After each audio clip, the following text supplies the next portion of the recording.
UP के उप मुख्यमंत्री केशव प्रसाद मौर्य ने कहा कि समाजवादी पार्टी के उम्मीदवारों की लिस्ट नहीं है, लेकिन उसमें दिए गए प्रत्याशी वही अपराधी हैं। उन्होंने कहा कि सपा के प्रत्याशियों की नई सूची में उसका चरित्र उजागर हुआ है। उप मुख्यमंत्री ने कहा कि सपा ने बालिका दिवस पर बलात्कारियों को टिकट देकर अपना मंसूबा जाहिर करने के साथ प्रदेश की जनता को अपमानित किया है।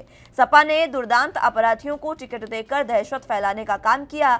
उन्होंने कहा कि अब तक चोरी छिपे प्रत्याशी घोषित कर रहे अखिलेश को बहुत धन्यवाद कि उन्होंने अपने समाजवादी दंगाराज, गुंडाराज और भ्रष्टाचार के ब्रांड एम्बेसडर की सूची जारी कर दी है। मौर्य ने कहा कि हिस्ट्री शीटर, गैंगस्टर, दंगाई, बलात्कारी और मनी लॉन्ड्रिंग करने वाले लोगों के नाम जारी कर सपा ने अपना ही रिकॉर्ड तोड़ दिया है। वहीं यूपी के डिप्टी सीएम दिनेश शर्मा ने भी पत्रकार वार्ता के दौरान अखिलेश यादव पर कटाक्ष किया। उन्होंने कहा कि जीत के सुहाने सपने देखने वाले 10 मार्च के बाद हार के डरावने सपने देखने लगेंगे।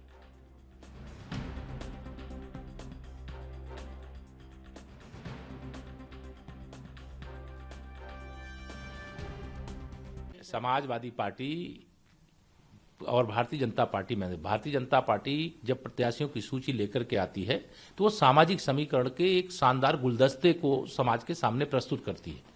और जब समाजवादी पार्टी की कल की सूची आपने भी देखी है, मैंने भी देखी है, वो एक गुंडों, अपराधियों, माफियाओं, दंगाइयों, भ्रष्टाचारियों, पलायन करने के लिए मजबूर करने वालों का एक अपराधियों का एक उन्होंने गुलदस्ता जनता के सामने रखा है कि मैं गुंडों और अपराधियों और माफियाओं के बल पर, तुष्टीकरण के बल पर, जातिवाद के बल पर उत्तर प्रदेश के अंदर चुनाव लड़ूंगा और चुनाव में सफलता प्राप्त करूंगा।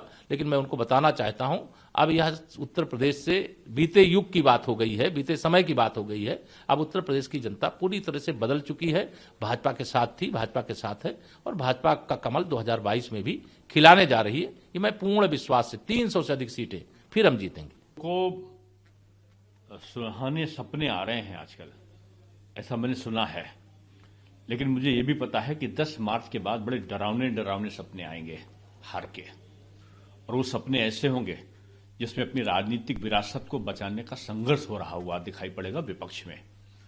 विपक्ष की कथनी और करनी में जो अंतर है उसके परिणाम उनके पिछले चुनावों के नतीजों ने दिखाया है। आज जिस प्रकार से अपराधी और अपराधों का बोलबाला स्थापित करने वाले लोगों के साथ में खड़ा हुआ है विपक्ष, खासतौर से पिछला सत्ताधारी दल, उसमें जनता भी तैयार दिखाई पड़ रही है।